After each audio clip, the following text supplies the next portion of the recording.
Well, hello, hello, hello. You are listening to the No Brainers Empowering Possibilities show. These are dialogues of encouragement with fresh perspectives, invitations to ahas, a little bit of science, a dash of behavioral psychology, some usable, easy skills to try now, and a whole lot of creative fun. So if leveling up is on your radar, my friend, you are at the right show. I'm your host, Roseanne Marsh. I'm the author of the teen and parent empowerment curriculum called Level Up. And you are listening to episode number 36, Fall in Love with Fall. How does the transition to fall affect us? Now you might be asking, now, why are we talking about fall? Summer's not over yet, but it really depends on when you're listening to this, right? But in August, there seems to be a time when we just like pause for a second and go, wow, fall is right around the corner. So if I ask you, what do you think about fall this time of year? How would you respond? And I guess it really depends on where you live, right? Some of us live where there's 4 seasons. So the time of year when it changes from one season to another is more dramatic. So what are your feelings about fall? Is this one of the times of year that you love, or is it one that you dread? And it really comes down to your experiences that you've had with this time of year. If you ask some moms, they're like, oh, wow, I cannot wait for my kids to get back in school because I really want us to get back on a schedule.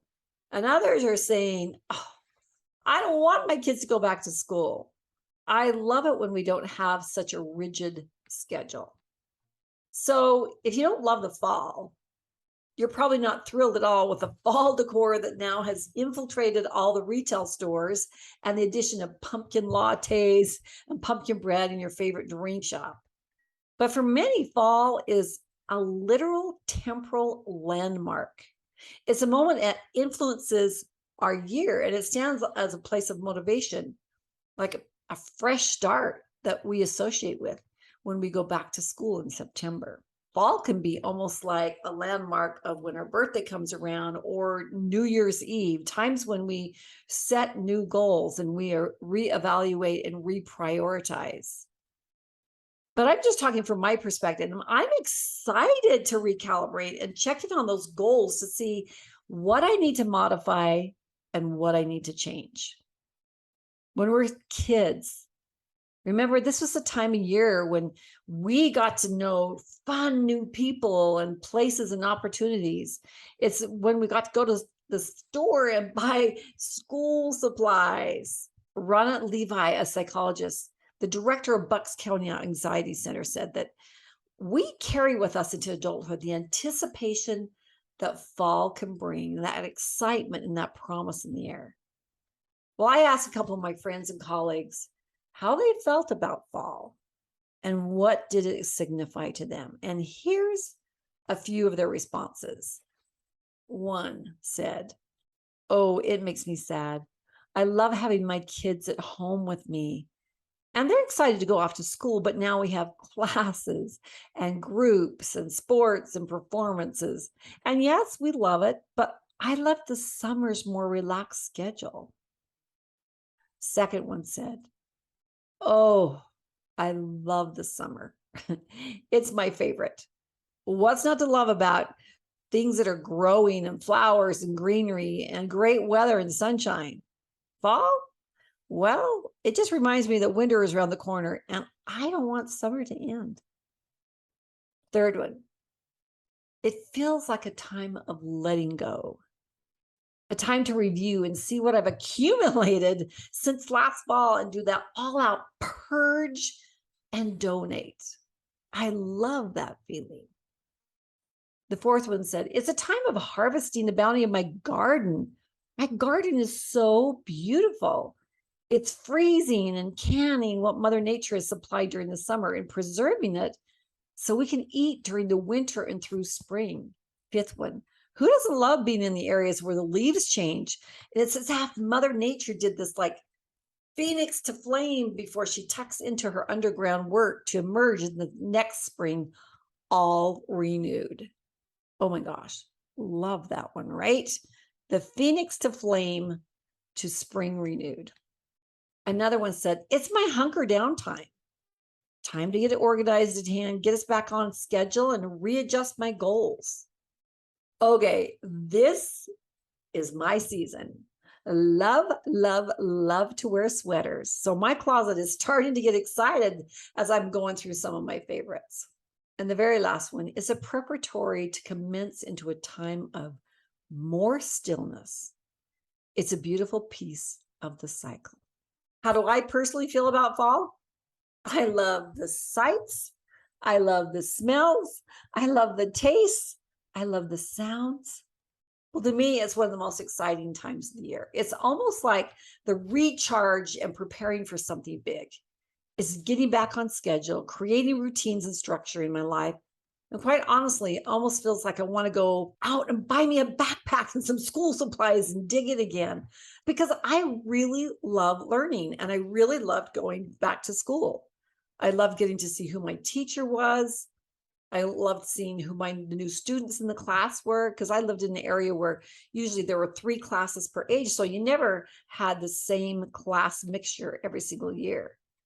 And I loved the feeling of doing some back to school shopping, even though we didn't buy very much. There was just something fun to be able to have even one new thing to wear. Even in college, there was like this anticipation of growth and expansion that was going to be happening as we stepped into those microcosms of learning. So I guess for a large percent of my life, the fall really signified a time of rejuvenation in a time of change. So again, I ask you, how do you feel about fall? Do you love it? Well, whether you love it or hate it, it's right around the corner. But wouldn't it be nice to be prepared for the changes that happen in the fall? Whether we're conscious or unconscious of the changes, there are significant things that happen with our earth that affect our body, our minds, and our mood. But if we are prepared and aware, we can transition with Mother Earth into a very colorful time of the year. So in this episode, at the end, I'm going to give you 4 things to help you fall in love with fall, along with some really fun things you can plan into this season that's just coming up. So let's dissect the seasons first. So why do we need to be prepared for the fall? It's just a season, right? It rolls around and goes through. Well, yes, but Mother Nature truly is the master teacher when it comes to laying out a pattern of life and how one season prepares you for the next, and how it's all a part of the cycles of life. One of my favorite authors is Jim Rohn, and he wrote a book and has some famous speeches about the 4 personal seasons of life. Because just as nature, we experience different seasons in our personal life. There are different seasons can be likened to winter, spring, summer, and fall. As he goes on to explain that now in old times, when there was no electricity, people were more connected to the seasons. Their life, their diet, and their habits were adapted to the seasons, and they embraced those seasons. For example, a farmer would rest in the winter and he'd sharpen his tools. In the spring, he would prepare the land and plant the seeds. In the summer, he would nourish his crop and protect it from pests like insects, weeds, and animals. And in the fall, he would reap the results of his efforts and patience and harvest the crop. And then he would repeat the cycle. In the modern day world, with all of our technologies, we've really lost touch of the seasons. We keep to the same routine, the same diet, the same lifestyle throughout the year. And this makes us forget about the natural cycles of life. And therefore, it creates imbalance in our life. Like the seasons of the nature, there are personal seasons in our life. Seasons of winter, where there may be sadness and heartbreak and loneliness and sickness. Seasons of spring, where there's times of hope, new beginnings and opportunities.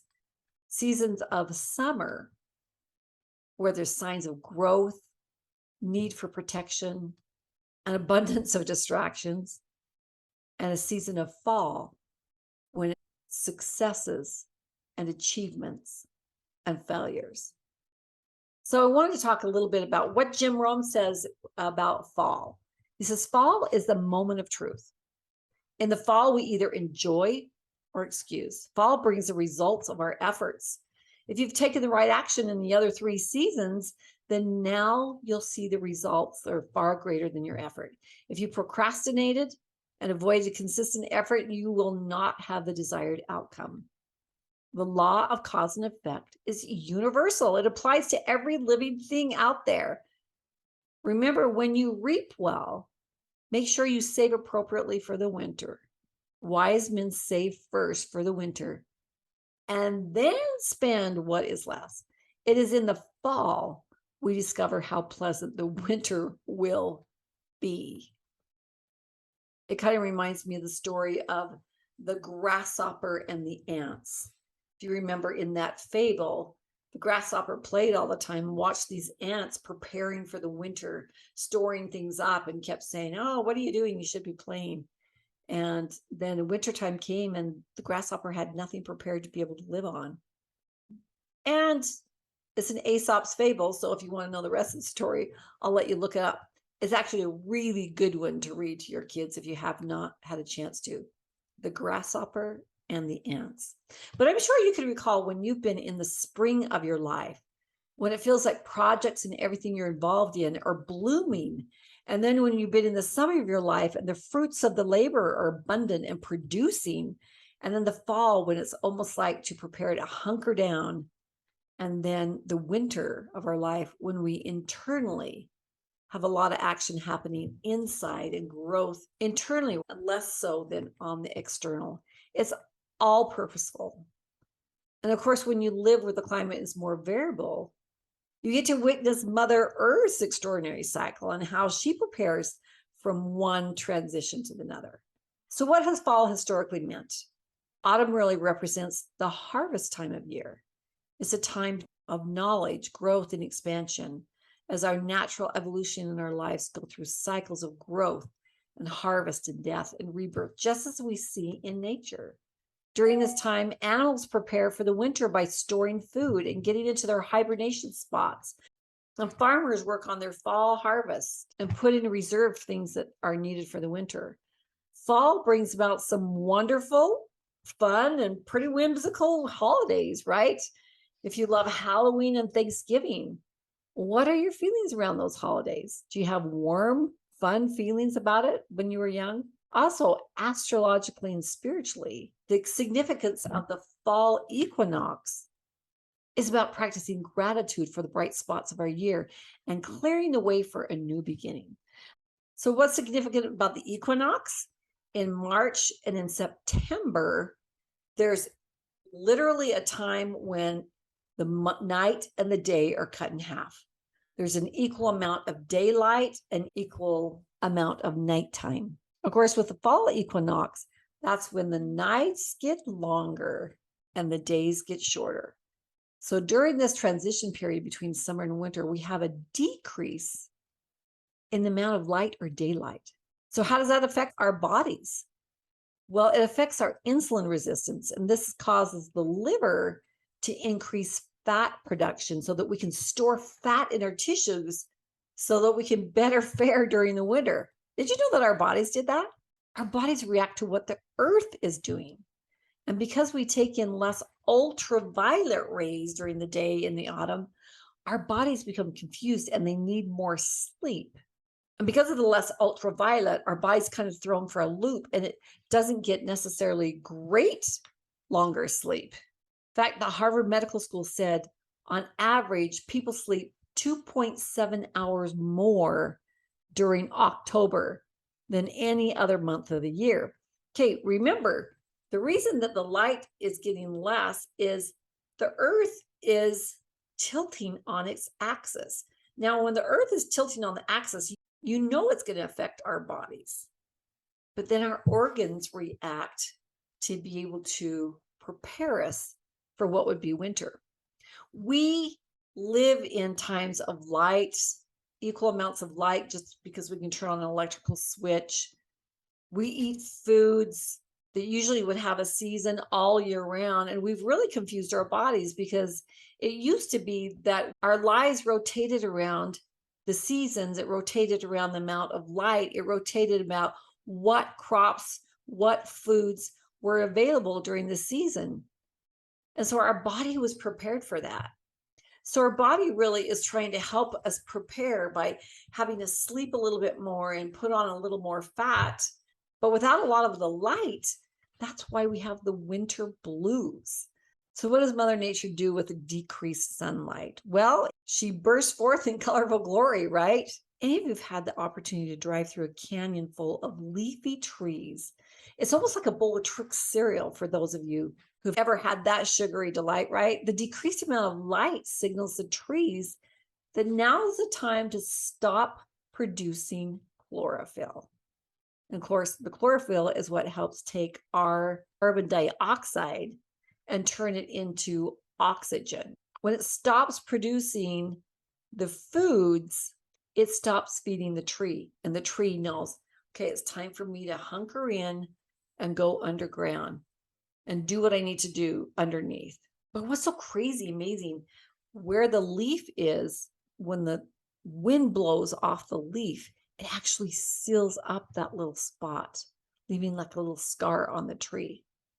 It's incredible what the tree does do. Gardens, they need sunlight and water and warm weather. And when it starts getting colder, they stop producing. It's like a time of breaking down to fertilize and enrich the soil. And here's just a little bit of trivia. The Journal of Aging Research said that babies born in the autumn months are more likely to become centenarians, or those who live to 100 or over. Babies born the rest of the years don't necessarily make it to 100. Now, go figure that. So when was your birthday?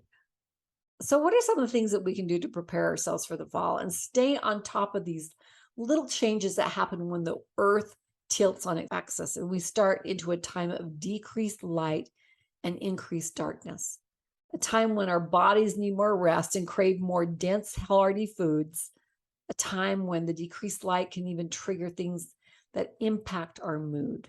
So how can we make the most of the season?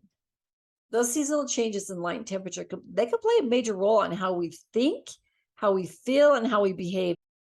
I have a child that's on the spectrum, and the seasonal changes bring out a marked difference in his behavior. So does it affect you? And what are some things we can do to minimize the effects that fall can have on us? 4 things. The first thing, get outside as much as you can. Whether you're picking pumpkins and apples or going on hikes or spending time in nature, this can really help our mental health. Not to mention that getting outside and enjoying the fresh air is a way to raise the oxygen levels in the brain. And when you raise the oxygen levels in your brain, it releases serotonin. That's a neurotransmitter that promotes happiness. And get some sunshine while you're out there. With decreased light, make time to be out there when the sun is shining for your vitamin D intake. Vitamin D does more for the mood than any other vitamin. Sunshine and vitamin D does more to impact those suffering from anxiety, and it can help ease those who have SAD, S-A-D. SAD is an acronym for seasonal affective disorder, or meaning that it's a depression related to the change of the seasons. And for most, this begins in the fall and it continues all through the winter months. So getting that sunshine and that oxygen can help relieve that. So that was number 1. Number 1 was get outside, right? The second is map out your goals. Since fall feels like a fresh start and it's time to, in a time of increased motivation, it can be an opportunity to really figure out what you want to focus on this next quarter. What are your goals? Did you need to change the ones that you had set? You can always change a goal. You can always actually, something that you're not achieving, chunk it down to even smaller goals. So it's just an incremental, what's the next right step? So take this time to bolster or reevaluate or come up with some whole new goals that you get you excited. Now, number 3 is eat and preserve the seasonal harvest. So there are no coincidences. Mother Nature is preparing us for the season it's in. We're so used to eating things year round that we forget that certain foods are seasonal and they produce certain minerals and certain vitamins to help our body adapt. So what are some of those amazing fall foods to put in your diet? Okay, if you haven't put some of these in your diet, maybe it's going to be something fun that you'll look forward to, like, oh, I want to try a recipe or try that, or have my kids even sample what that is. Do we even know what that is? So one would be pumpkin. Another would be beets. Oh my gosh, do I love roasting beets in the oven with olive oil and salt and pepper. Sweet potatoes. So many things you can do with sweet potatoes. Spaghetti squash. What kid wouldn't get a kick out of putting tomato sauce on spaghetti squash? Kale. That's the season for fall. Pears, cranberries, and potatoes. So if you look at the mineral and the vitamins in a lot of those fall produce, you would see that they are high in vitamin K and D and high in nitrates for the blood. Isn't that interesting that the seasonal crops are there to help bolster our bodies to be able to make it through the winter time? So we really do crave heartier things during the fall. Part of that would be not only eat the harvest, but preserve the harvest. You can can some things, you can dehydrate them, and you can freeze dry them if you have one. You can bottle them, but prepare yourself for the winter with the bounty of that season. Starting right now, the gardens are producing. You don't have a lot of space. What can you put away for the winter under your bed? I have a whole series on preparedness, but bed leg lifts are only about $20. And you can hike up a bed about 4 to 5 inches and allow some space to put underneath that, the yummy bounty of the fall. And if you don't really have the money to be able to find something that you can preserve with, dehydrators really are only about $35. And we used to, when I was young, make fruit leather by blending up fruit. And then we'd take the screens off of our windows, we'd scrub them up and make sure they were nice and clean. And we put one screen down on between chairs, put some wax paper down, blend up in the blender some fruit and put it on this wax paper. And then we put the other screen on top of it so that the flies couldn't get to it. Then we just let the sun do its job and it would dehydrate this fruit leather. Really, it's a fun experiment even for your kids. But what in the bounty of fall can you put away so that you can enjoy it another time of year?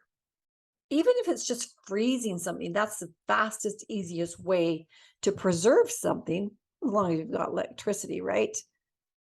But try putting something away for a rainy or a wintry day. Now, the fourth one is really fun. Make a fall time bucket list. If fall has not typically been your favorite time of year, think of some fun things that only really happen in the fall that you can pre-plan on your calendar. Because what does this upcoming fall season offer that other seasons do not? So here's a couple suggestions. How about visiting a farmer's market, either by yourself or with family or friends? How about making and eating donuts and cider? How about making caramel apples? How about going for a walk or a hike where the changing leaves are? Or hosting a chili cook-off? Or running a fall 5K? How about creating an autumn wreath that you can put on your door? Or bake something every week with pumpkin or squash, right? Like, okay, this week we're going to try this. Next week we're going to try this. How about roasting s'mores over a fire? Or do some crafts with leaves. My friend collected beautiful fall leaves, and then she sealed them in plastic, cut around them, and gave them to us all as bookmarks. What about planting fall flowers like the mums, the pansies, And it's really the time of the year to plant bulbs so that they can pop up in the spring. But what about decorating your porch with fall or with Halloween if that's your holiday? But think hay rides and corn mazes. Get your favorite soup recipes planned. Have an outdoor movie marathon with blankets. Throw a fall themed party. Have a backyard campfire. Maybe invite a bunch of friends over and do lots of different Dutch oven things.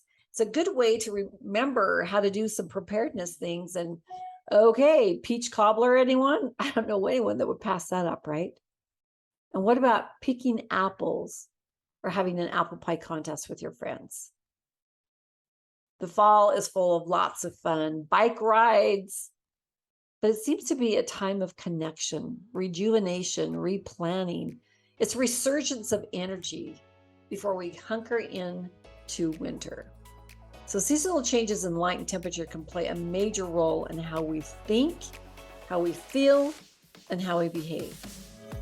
But when we look for the pluses that a season has in store for us, we can be prepared to make those slight adjustments to tilt when the earth tilts. When we know in advance what the season will bring, a time when light decreases and the earth stops making food, how will you fall in love with fall, with a season that is just around the corner? What's not to love about the fall? Get out those sweaters and let's start getting ready to celebrate the harvest time. Thanks, guys. Tally ho. See you next week.